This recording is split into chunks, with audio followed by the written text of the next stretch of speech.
puisse démarrer donc la conférence qui est prévue sur le thème de la RSE. Merci Didier. Je vous en prie. Bonjour à tous. Je m'appelle Céline Monsalier et je dirige un site d'info qui s'appelle entreprendre.bzh et qui parle des acteurs engagés du territoire. À la sorte tombe extrêmement bien, parce que ce n'est pas des acteurs mais des actrices du territoire qui vont me rejoignent et qui même me rejoignent directement sur cette table ronde. Alors, qu'est-ce qu'on entend par acteurs engagés? Ce sont des femmes dirigeantes ou directrices d'entreprises qui ont, dès le départ, certaines à la création, engagé des démarches RSE. Ce sont toutes des femmes dont les activités ont une place importante à l'international. Alors, comment est-ce qu'on peut allier RSE à l'international? On va tenter d'y répondre en 35 minutes. C'est assez court, mais vous verrez, on est assez efficace. Donc, j'ai avec moi Clarisse Lecourt, qui est dirigeante et fondatrice de Clarifarm, qui répond au bien-être menstruel des femmes. Je vous invite à l'applaudir, s'il vous plaît. Merci. Yann Courcou, dirigeante de Tibot, qui est à Cesson-Sévigné, qui commercialise des robots pour faciliter le travail des aviculteurs. Cosette Jarnouen, bonjour, dirigeante de N2C basée à Sens de Bretagne, qui propose des machines, outils d'occasion et de nouvelles prestations, en gros qui fait du reboot, pour dire les choses à peu près clairement. Béatrice Dupont, qui est directrice exécutive Business France chez Valorex à Combourtillier, et Alice Pénors, qui est analyste stratégique. Alors justement, j'ai commencé avec vous, Alice. Il faut bien commencer par quelqu'un, je suis désolée, c'est par vous. Pour évoquer justement, quand on parle de RSE à l'international, on n'a ici que des entreprises bretonnes. Est-ce que quand on est une entreprise bretonne, répondre à la RSE et qu'on veut se développer sur le marché international, c'est aujourd'hui une évidence quand on parle du monde post-Covid? Alors, on m'entend, oui. Ce n'est pas une évidence pour moi, puisque je ne travaille pas à l'international. Je fais des études pour des groupes qui travaillent à l'international. Et donc, oui, ça fait 15 ans que la RSE fait partie des dimensions qui accompagnent les interrogations que les entreprises ont lorsqu'elles viennent vers moi pour demander des études et des analyses d'éveil, notamment sur l'évolution tout simplement des attentes consommateurs et des clients dans le B2B. Et comment est-ce qu'on fait quand on est une entreprise bretonne pour avoir un impact RSE à l'international? Vous savez pas, ben c'est pas grave. On va en parler un petit peu plus tard. Yann Courcou, je le disais, vous avez créé en 2017 un robot qui est donc là pour répondre notamment, normalement il doit fonctionner le micro, à la qualité de vie au travail et notamment au bien-être animal. Dès le départ, votre entreprise a été créée sur ces deux critères qui sont pour le coup des critères RSE. Oui, tout à fait. L'histoire de Tibot, elle est liée dès le départ en fait à un critère RSE qui est la pénibilité chez les aviculteurs, puisque c'est une entreprise qui est née vraiment sur un besoin qui a été exprimé par un couple d'aviculteurs. C'est vrai que c'est un travail qui est prenant et notamment l'obligation en fait aujourd'hui de passer beaucoup de temps pour faire bouger les animaux, pour éviter certains types de maladies, pour éviter aussi de perdre une partie de sa production avec des œufs qui sont pondus dans la litière au lieu d'être pondus au nid. Donc dès le départ, et on travaille encore aujourd'hui beaucoup, finalement notre fil directeur quand on développe nos produits aujourd'hui, c'est combien de temps est-ce qu'on va faire gagner à l'aviculteur, quelles tâches pénibles on va lui éviter de faire. Et puis, l'industrie avicole, c'est une industrie très internationale, extrêmement intégrée, sur laquelle il y a eu une évolution de la réglementation forte. Il faut produire plus aujourd'hui pour nourrir la planète, mais en même temps, il faut produire différemment, en prenant en compte les questions de bien-être animal et les attentes des consommateurs sur ce domaine. Donc, avoir un petit robot qui fait bouger des animaux, finalement... c'est un petit peu comme quand vous faites du sport, vous êtes en meilleure santé. Donc aujourd'hui, on a beaucoup travaillé avec nos clients pour regarder les types de maladies, de pathologies qu'on permettait de réduire. Vous avez plus de 70% de votre marché qui est à l'export. Hein. On fait effectivement 70% de notre chiffre d'affaires à l'export. C'est un pourcentage qui augmente chaque année un petit peu plus. Je pense qu'on va être quasiment à 80% cette année. On adresse 25 pays voilà, depuis les 3 dernières années. Cosette Jarnouen, je me tourne vers vous. Votre entreprise, c'est N2C. Donc du coup, vous faites de la réparation hein, de machines-outils. Vous avez évidemment aussi un marché à l'international. Et quand on a échangé ensemble, vous m'avez dit, moi, mon marché au départ était à l'international parce qu'en fait, devant des machines d'occasion en France, en fait, ça n'avait pas une bonne image. Oui, tout à fait. En fait, On révise pas seulement, nous, on reconstruit complètement les machines et on garde que le bâti des machines et on refait entièrement. C'est-à-dire que pour vous donner une idée déjà, le fait de garder le bâti, eh bien, on fait économiser en fait l'équivalent d'une consommation annuelle de 10 maisons en énergie. Donc c'est déjà énorme. Et c'est vrai que quand on a commencé, comme on fait jamais comme tout le monde, en fait nous on a commencé à l'export. Et c'est après qu'on a commencé à travailler sur le marché français. Et c'est vrai qu'au début, c'était très mal vu de dire qu'on travaillait dans des machines d'occasion. Les gens, en fait, disaient « Ah, l'occasion, c'est pas terrible ». Ça faisait mauvais effet. Et on avait un petit peu honte de dire bah, « on refait des machines d'occasion ». Alors qu'à l'international, ça fait partie de leur culture, en fait. Et ça fait partie de leurs habitudes. Ils ont la culture de l'occasion et ils l'ont encore. Et ça, c'est important pour eux de réutiliser l'existant. Aujourd'hui, c'est vrai qu'en France, les clients viennent nous dire « Moi, je veux du rétrofité parce que je sais que je vais avoir une machine qui va être à peu près… elle va être remise à neuf parce qu'on nous dit souvent la différence entre vos machines et les machines neuves, c'est le prix. Mais c'est de l'existant qui a été refait.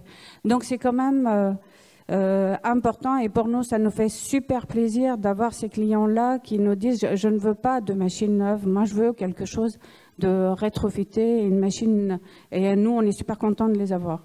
Donc aujourd'hui, c'est quand même… on a fait un grand pas en avant. Et on continue toujours dans notre démarche parce que cette démarche a toujours été au cœur de notre activité et nous avons continué. Nous faisons baisser la consommation d'énergie des machines de 64%. Nous avons réussi à diviser par 3 en fait l'utilisation, la quantité d'éléments polluants utilisés dans les machines. C'est quand même énorme. Et nous continuons à industrialiser. Là, nous avons commencé à industrialiser de nouveaux produits et services pour les proposer aux industriels. Nous dites pas tout, on a encore quelques minutes. Non, je ne dis pas tout, on va parler de l'innovation. Et c'est vrai que c'est important d'avoir cette démarche au cœur de son activité pour pouvoir avancer et puis proposer des nouveaux services. Et la crise sanitaire nous a confortés dans notre stratégie. On en reparlera tout à l'heure.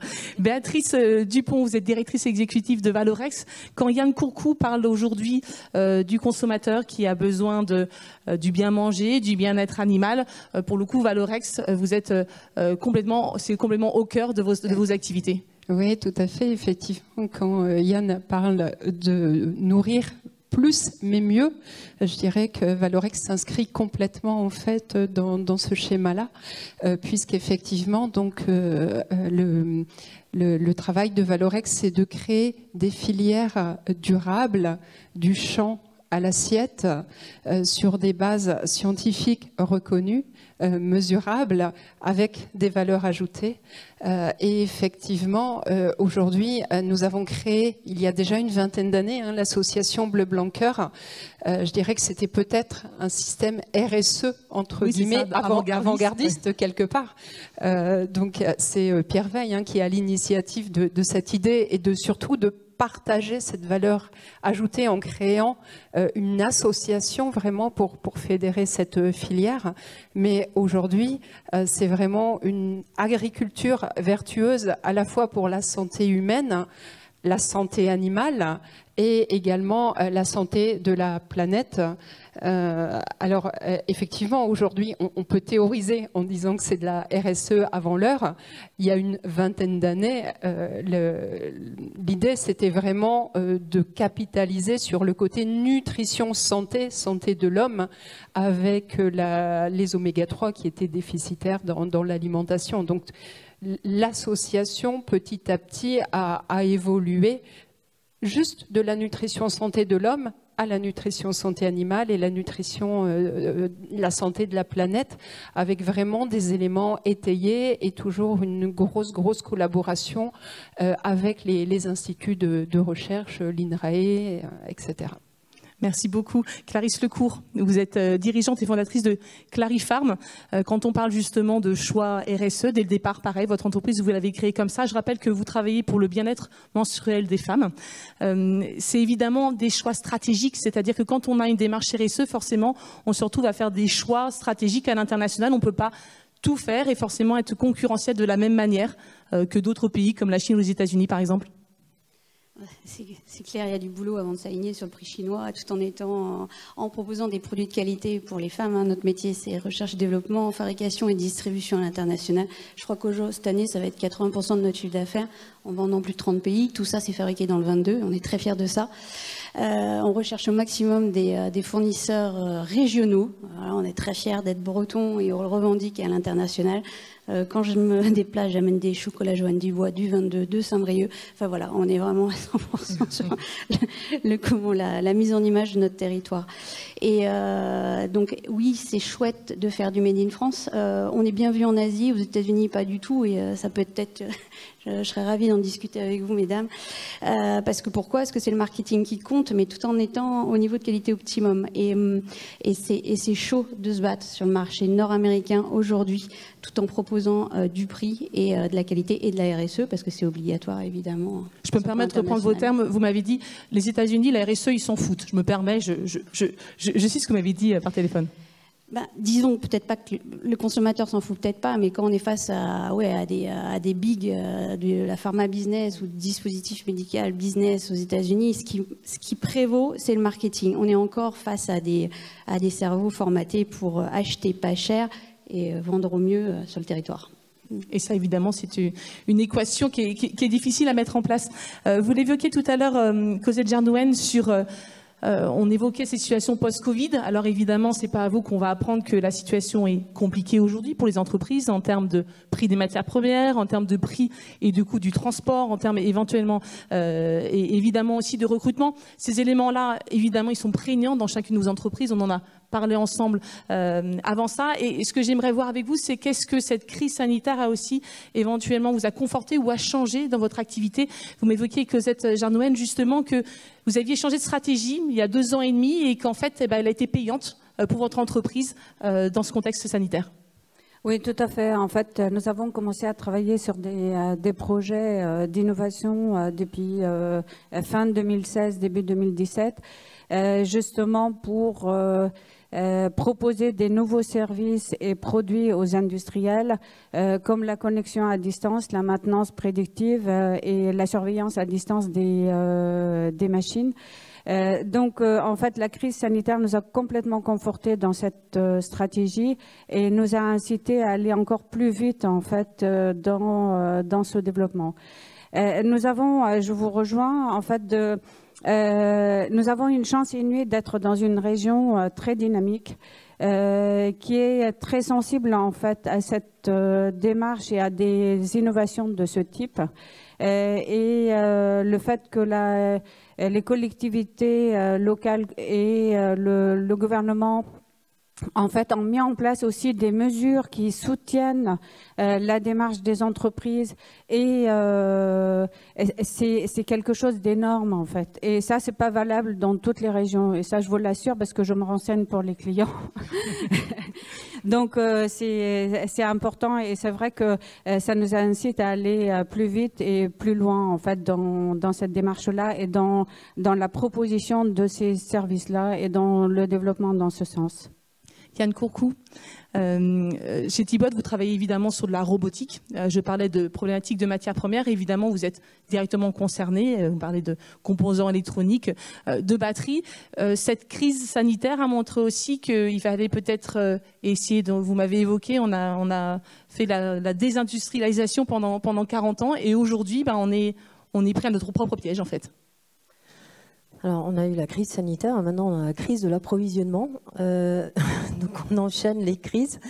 Là, plus récemment, c'est vrai que cette crise nous a amené, nous, à travailler différemment. Pas forcément, je dirais, là, pour le coup, en bien, parce qu'aujourd'hui, on est obligé de faire l'approvisionnement d'éléments, voilà, de composants critiques, 7-8 mois avant la mise en fabrication de nos séries de robots. Donc non seulement ça a évidemment un impact sur le cash flow de l'entreprise, mais ça a aussi un impact sur l'innovation. Nous, on travaille sur une innovation itérative, c'est-à-dire on développe vraiment un MVP, un produit, on va dire, le minimum viable product, et ensuite on l'emmène sur le terrain, et c'est en faisant des essais avec notre robot sur le terrain qu'on va voir ce qu'il est important de conserver, ce qu'on peut ne pas conserver, ce qu'on peut faire évoluer, ce qu'on peut ajouter, etc. Alors quand vous achetez vos composants critiques 7 ou 8 mois avant, c'est très difficile de faire évoluer ensuite ces cartes électroniques ou de faire évoluer son produit parce que tout simplement on sait qu'on n'aura pas la capacité de trouver ce dont on a besoin. Donc ça c'est un vrai challenge sur la partie innovation aujourd'hui. Alors, Clarisse Lecourt, vous aviez évoqué le fait que cette crise sanitaire vous avez fait aussi changer un petit peu votre vision. Vous avez un marché essentiellement international, puis vous êtes du coup obligé à revoir le marché local, le marché national, et ça vous a permis aussi du coup de proposer de nouvelles solutions et d'aller aussi de l'avant dans votre entreprise. C'est vrai que le contexte apporte un business surprenant, mais c'est aussi une réalité. Ça s'appelle la précarité menstruelle. 1 700 000 femmes n'ont pas accès à ces produits aujourd'hui. J'étais en relation avec quelques associations, une association rennaise qui s'appelle Bulle et Solidaire, si je ne dis pas de bêtises, qui me dit déjà, il y a des gens qui n'ont pas accès à l'eau. Alors l'accès aux protections d'hygiène, quelquefois, c'est encore plus compliqué. Et il se passe quelque chose de très intéressant en France, et je pense que c'est une opportunité business forcément très mercenaire, mais elle est là. C'est qu'il y a des appels d'offres auprès des sociétés qui sont comme moi, qui fabriquent des produits d'hygiène féminine, pour fournir tout ce qui est université, collège. Il y a des départements qui sont très engagés, et donc nous on a répondu dans ce cadre de ces appels d'offres. Ça nous a permis aussi de développer un nouveau système où il y a de la concurrence, que ce soit clair. C'est des distributeurs de protection d'hygiène féminine, et là on va s'adresser essentiellement aux sociétés, dans le sens où vous offrez le PQ, pourquoi vous offrez pas les serviettes aux femmes de vos entreprises? Parce que ça nous est tout arrivé au boulot de pas avoir ce qu'il faut, et on passe une sale journée. Je sais pas si vous me validez, mais voilà, moi ça m'est arrivé, j'ai passé des journées pas très agréables. Donc voilà, pourquoi pas offrir ce type de prestations? C'est très RSE, c'est dans l'intérêt de la femme, mais pas que, parce qu'il y a des hommes aussi qui ont des galères, et donc on va réfléchir à un distributeur pour les hommes, parce qu'il y a des pathologies, il y a des galères du quotidien quand on n'est pas armé comme tout le monde avec un bon périnée, où il y a des pathologies associées. Donc ouais, super belle opportunité de business française, et ça je trouve ça exceptionnel, mais pas que.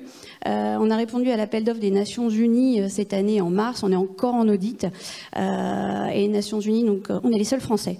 Donc il y a du business à se faire. Regardez les appels d'offres des Nations Unies. On est le seul labo français à avoir répondu. Je pense qu'on est bien parti pour remporter. C'est environ 400 000 produits par an, que ce soit des serviettes jetables, des serviettes réutilisables, des coupes menstruelles, des culottes menstruelles.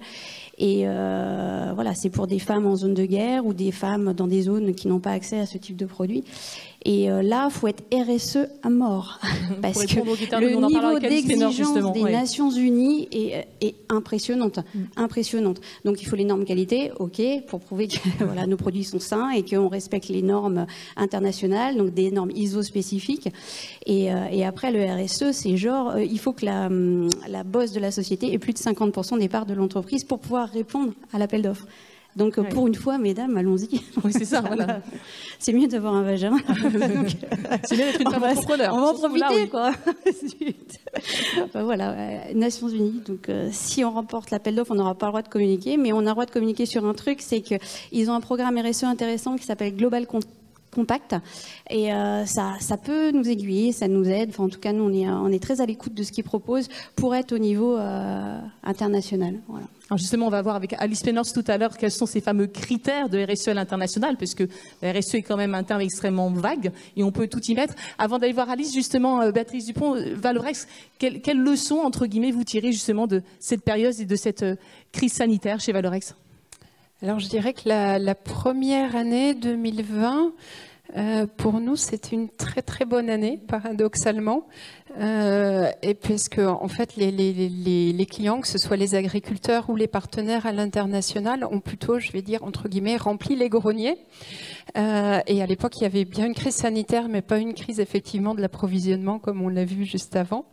Par contre, 2021, là honnêtement, c'est extrêmement compliqué parce qu'on a de grosses tensions sur les approvisionnements, les disponibilités de certaines matières premières, des prix qui flambent, sans parler des prix des containers. Donc quand on est sur des produits quand même assez pondéreux, des coûts de transport multipliés par 4, c'est juste pas possible.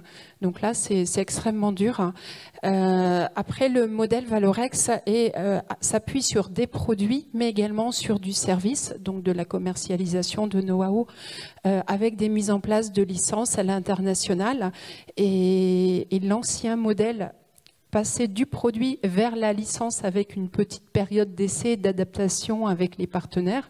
Donc aujourd'hui, on va direct à la mise en place de licences, puisque c'est beaucoup trop compliqué d'exporter aujourd'hui. Donc ça professionnalise quelque part l'exigence de la mise en place directement des licences avec les partenaires. Alice Pénors, vous évoquez qu'avec la RSE, on est passé de risque intelligence pour les entreprises en source d'opportunités opérationnelles. Quand on entend le parcours de ces femmes, on peut, je pense, en être convaincu.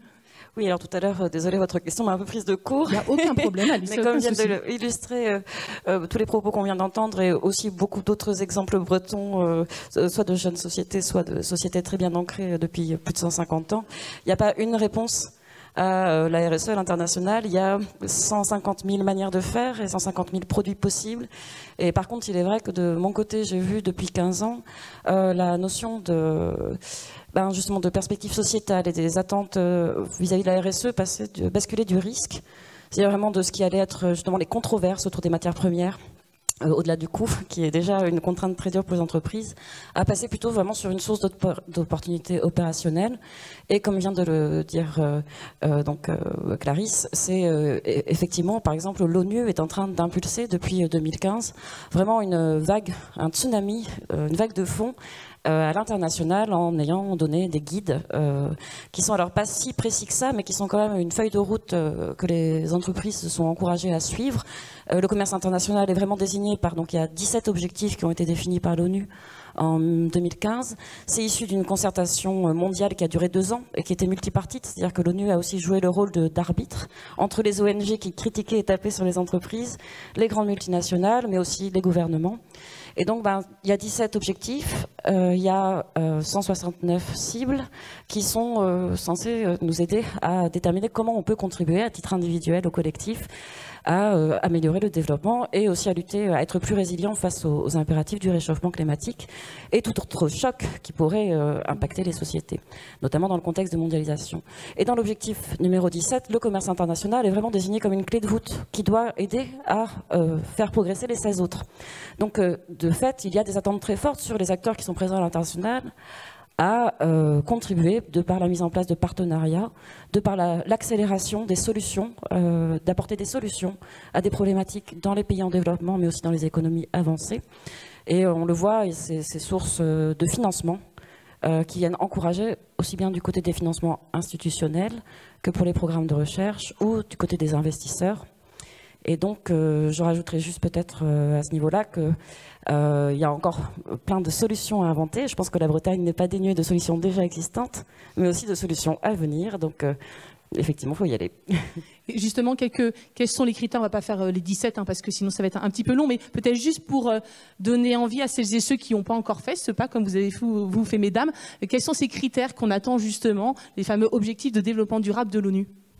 Il peut y avoir des aspects qui sont sur contribuer à mieux dépolluer l'environnement, aider les économies à être plus décarbonées, et donc typiquement sur les énergies, ou alors tout simplement sur avoir une économie plus circulaire. Alors ce thème-là, il est vraiment très très central et de cœur sur les développements à la fois mondiaux et européens, et notamment chez les multinationales. Les investissements qui ont été faits entre 2020 et 2021, il y a vraiment une accélération autour et c'est pas du tout c'est un thème vraiment très très précis. et notamment autour du plastique, c'est comment va-t-on vraiment justement réutiliser, comme le fait N2C, et de manière intelligente et qui corresponde aux attentes et aux critères des entreprises, et notamment des grands donneurs d'ordre. Et justement, pour répondre à tout ça, il faut être en capacité d'innover, de répondre à ces contraintes internationales et de pouvoir toujours avoir un coup d'avance. Justement, Alice, vous évoquez Cosette Jardouenne, c'est évidemment le cœur de votre entreprise. C'est-à-dire que vous avez toujours été en veille permanente pour pouvoir être peut-être ceux qui étaient avant les autres sur des propositions. Oui, tout à fait. En fait, ce qui nous a permis de continuer à nous développer, c'est vraiment l'innovation. De se remettre tout le temps en question, en fait, d'être à l'écoute du marché et des besoins de nos clients pour trouver des solutions. L'innovation vient aussi des obstacles que nous rencontrons dans notre activité de tous les jours. Et c'est pour répondre à ces obstacles-là que nous réfléchissons pour trouver des solutions. Et ça fait partie de l'innovation. Trouver des solutions. Aujourd'hui, je voudrais aussi quand même rendre hommage à notre équipe, hein, parce que sans notre équipe, je pense qu'on ne serait pas là aujourd'hui, toutes. Et c'est aussi, c'est vraiment un travail d'équipe et une implication de toutes les personnes dans l'entreprise pour se développer et aller jusqu'au bout de ces solutions techniques que nous allons proposer et lancer très bientôt. L'innovation, on l'évoquait déjà, Yann Courcou, chez Thibot, c'est évidemment le cœur de votre métier, sachant que vous êtes, vous, entre guillemets, je peux me permettre l'expression, les petits, face aux grands groupes, quand on parle de monde avicole, évidemment, vous êtes le petit qui a un petit peu bousculé les grands, si je peux me permettre l'expression. Oui, alors je vais aller un peu dans le sens de Clarisse, c'est-à-dire que nous on travaille beaucoup, par exemple aux États-Unis, où on travaille beaucoup sur des marchés internationaux. Tout le monde parle de bien-être animal, mais très sincèrement, on en parle quoi. C'est une posture, voilà. Ouais. C'est une posture. Donc nous on travaille sur le bien-être animal, sur la pénibilité au travail, sur le travail des femmes, parce qu'il y a énormément de femmes qui travaillent en aviculture. Donc tout ça c'est super, on coche plein de cases de RSE, mais ça fait pas un marché. Oui. C'est pas ça qui va véritablement vous faire vendre. Donc la RSE aujourd'hui, elle est très souvent vue et par les entreprises et par les clients comme une couche supplémentaire de normes qui empêche en fait de travailler et de vendre. Enfin, je vais être un peu schématique. Oui, non, mais oui, vous avez raison. Et donc nous, la seule façon qu'on a trouvé en fait pour en faire un atout et pour contourner ça, c'est de la transformer en valeur économique.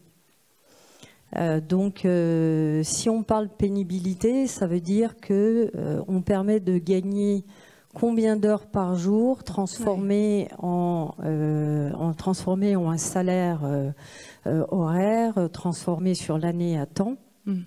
Si on parle de pénibilité ou de travail des femmes, on permet d'éviter tant de TMS qui coûtent tant éventuellement à l'intégrateur parce que en attendant, si l'éleveur est malade, il va essayer de trouver quelqu'un qui va faire son boulot entre-temps. Si on parle de bien-être animal, c'est tant de maladies qui font qu'il y a de la viande en moins dans les abattoirs, ce qu'on appelle le taux de saisie, et donc c'est une perte de temps ou au contraire un gain de temps en utilisant le robot. Donc l'innovation, elle est à tous les niveaux, sur le produit, sur le modèle économique, sur la façon de positionner son produit sur les marchés. Et je pense qu'effectivement, si on veut saisir des opportunités de RSE, il faut le transformer d'une façon ou d'une autre en valeur économique, parce que sinon on a des marchés finalement qui ne sont pas réceptifs. Oui, c'est effectivement le constat que vous aviez fait. Clarisse, comment on fait pour transformer justement sa démarche RSE? Vous me disiez que vous avez fait le choix aussi de ne pas vous conformer à certaines normes, entre guillemets. Vous évoquez, je crois, la Chine, notamment sur les coupes menstruelles, où certains de vos concurrents vont permettre, entre guillemets, de pouvoir l'avoir plus longtemps que vous. Et vous vous dites, non, moi, je ne veux pas m'aligner là-dessus parce que ce n'est pas bon pour la santé des femmes. Donc, comment on fait pour allier ses convictions, sa démarche et en même temps pouvoir vendre ses produits? Alors, c'est des Américains. Les Américains, pardon, excusez-moi, Clarisse, j'avais un doute. Les Chinoises n'utilisent pas de protection interne. Voilà, c'est un truc. D'accord. À mettre des serviettes. Non, ouais, c'est compliqué. Je suis passée à côté de gros business parce qu'il y a des big américains voilà, qui avaient fait une étude marketing et le temps de port d'un produit interne, c'est 6 à 8 heures maxi. C'est une info à transmettre à toutes vos femmes, vos sœurs, vos cousines. Et oui, et comme la concurrence met 12 heures aux États-Unis, moi j'arrive avec mes études, mais non, c'est 6 à 8 heures. Le staphylocoque doré, c'est quelque chose qui peut être dangereux pour la santé de la femme. Hein, c'est amputation d'essai, 20 cas par an en France. Donc voilà, on travaille vachement là-dessus sur la sécurité des produits auprès des femmes. Voilà, sur les bonnes pratiques d'utilisation pour que l'utilisatrice soit en sécurité par rapport à ces produits en usage interne. Et non, parfois ça. Ben voilà, on se prend des tirs, on rate des marchés, mais je dors tranquille. Et puis dans l'entreprise, on dort tranquille aussi. Voilà, on est là pour protéger les femmes avant tout et développer des bons produits, quoi. Et quand on évoquait l'innovation, vous avez fait le choix dès le départ d'aller sur la certification. Vous m'expliquez les certifications de l'entreprise et des produits, et c'est un temps très très long, mais ce qui vous permet aussi justement d'assurer une bonne image et une image entre guillemets pharmaceutique compétente. Oui, voilà. On a Clarifarm est né en 2013. En 2014, on a engagé la construction du système de management de la qualité pour obtenir l'ISO 13485 qui est européen. Et comme c'est pas universel, il y a des équivalences un peu partout dans le monde, sur le Canada, États-Unis, Brésil, Australie et Japon. Et là, on vient de finir le full MDSAP, c'est Medical Device Single Audit Process. Donc en fait, quand je m'adresse à un acheteur qui veut mes produits à l'international, c'est plus un sujet. Et c'est là où on se dit, tant d'années de travail, voilà, je suis certifiée, c'est plus un sujet. Et j'ai l'impression que la RSE, ça va être ça aussi. Si on n'est pas normé, si on peut pas, alors voilà, il y a une norme internationale, c'est le BSCI. Si on n'a pas ça, voilà, il faut qu'on monte patte blanche. Donc en fait, voilà, on va passer les certifications parce que c'est un désir, mais aussi une obligation pour répondre aux exigences internationales. Et après, ce sera plus un sujet. Patrice Dupont, chez Valorex, on évoquait justement Bleu Blanc Cœur avec cette association qui a plus de 20 ans et qui aujourd'hui travaille essentiellement pour qu'il y ait, on va dire, travail sur le bas carbone, on va dire ça comme ça. Et vous avez, depuis très peu, obtenu du ministère de l'Environnement un label, le label bas carbone, qui justement vous permet aussi d'avoir un positionnement par rapport à vos concurrents. Oui, tout à fait. Donc depuis fin août, nous avons un label bas carbone méthane, donc qui pourra permettre aux agriculteurs donc de vendre l'économie de fait avec leur système d'élevage au niveau donc des vaches laitières. Donc il faut savoir qu'effectivement les vaches laitières rejettent du méthane. C'est tout ce qu'il y a de plus naturel. Hein. Une vache qui ne rejette pas de méthane, ben, c'est une vache morte. Donc, par contre, les vaches rejettent plus de méthane lorsqu'elles sont nourries sur des systèmes intensifs de type maïs, soja. Des solutions existent pour baisser la quantité de méthane de l'ordre de 20-30%, solutions naturelles, avec le système Tradilin. Donc ce qu'on va faire, c'est commercialiser ces produits-là ou les mettre sous forme de licence de production à l'international avec des partenaires. Sachant qu'aujourd'hui, les agriculteurs, c'est pas ça qui va les faire acheter en fait quelque part. C'est pas le méthane, l'économie de méthane ou de CO2 qui sera une source de business en tant que telle. Mais l'avantage du rééquilibrage des rations alimentaires des vaches, c'est qu'on va améliorer les paramètres de santé animale. Tout à l'heure, on parlait de bien-être aussi des agriculteurs. Ben, il faut savoir que des éleveurs qui vont avoir des animaux qui vont être produits de façon très intensive vont avoir des problèmes de santé, des problèmes de mise à la reproduction des animaux. Donc quelque part, c'est aussi un stress au niveau de l'agriculteur, du temps de travail. Alors là, je parle des vaches, mais sur les porcs, c'est presque encore pire. Hein. Les truies, lors de la mise bas, c'est une période très très importante. Les solutions alimentaires existent pour améliorer la santé animale naturellement et derrière avoir des animaux avec moins de stress et puis des éleveurs aussi plus sereins. Et pour nous, ça reste ça, en fait, vraiment le facteur de business au quotidien. bien avant, j'allais dire, la monétarisation du CO2 ou du méthane, quoi, hein. Alors, ok, par contre, pour la planète, là, on parle de méthane. Le CO2, c'est aussi, si on prend l'exemple de la volaille, le tourteau de soja, les OGM, l'importation, déforestation importée, les solutions alternatives, eh bien, c'est la production de légumineuses, que ce soit en France ou à l'international, avec les procédés technologiques qui vont permettre d'améliorer la digestibilité de ces graines, vraiment pour avoir un poids carbone inférieur. Et aujourd'hui, on peut produire des volailles uniquement par le biais de l'alimentation, hein, avec une empreinte carbone de 15% améliorée. Donc c'est important. Et sur le méthane, au niveau des vaches, on est pareil sur une base de 10, 15, 20%. Mesdames, on arrive quasiment à la fin de cette table ronde. En un mot, si certaines entreprises ont encore des doutes sur engager une démarche RSE alors qu'on a un marché international, en un mot, qu'est-ce que vous auriez envie de leur dire, Clarisse ? Moi, je pense qu'en période de crise, je ne sais pas si on a vraiment le choix, mais marché international, marché de niche, communiquons sur notre savoir-faire et donc la RSE, parce que ça en fait partie. Et moi, j'ai un rêve, j'aimerais bien que la Bretagne soit un pôle medtech un jour, pas que de l'agro et de la pêche. Un pôle medtech, je pense que ça peut regrouper beaucoup d'activités. Et là, il y a du sujet. Mais ouais, pas que féminin aussi, parce que la mixité, c'est important. Oui. Hein. D'ailleurs, je m'engage à embaucher autant d'hommes que de femmes dans ma société. Et pour les salaires, c'est pareil, on les paiera aussi bien. Ah, très bien. Vous pouvez compter sur moi. Merci. À bon entendeur. Cosette, en un mot. Dans notre domaine, on a un peu plus de mal à embaucher des femmes, malheureusement, mais on essaye en tout cas. On fait tout pour.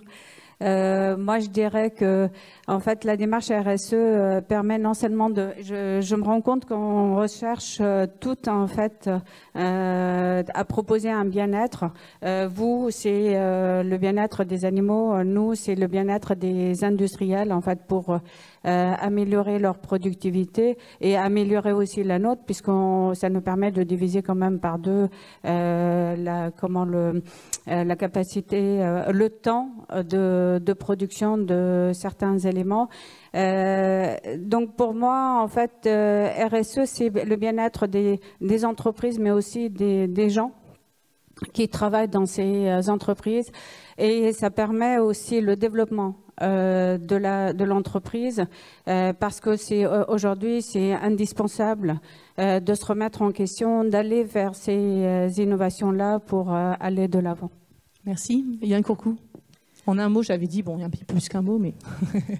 Moi, je conçois mon métier de chef d'entreprise comme une responsabilité aussi sociétale forte, qui est de créer de l'emploi et de la valeur pour le territoire où on est implanté.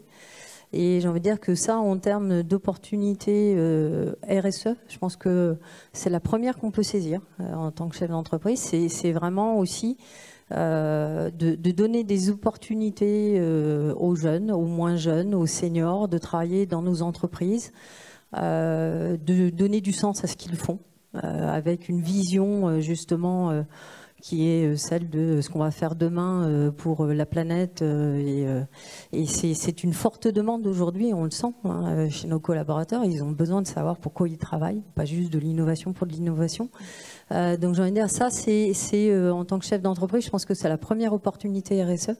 C'est nos équipes, la motivation, le recrutement, ce qu'on peut créer comme opportunité pour le territoire. Merci Patrice Dupont. Je vais abonder dans le sens de Yann également, parce qu'effectivement aujourd'hui l'agriculture, vraiment, ça fait plus rêver. Et c'est vrai que les problèmes de recrutement, ça devient le premier problème. Après les matières premières aujourd'hui, c'est vraiment le recrutement. C'est assez incroyable. Là, il y a 3 semaines au SPACE, il y avait des forums recrutement des entreprises françaises qui recrutaient par centaines. C'est vraiment incroyable.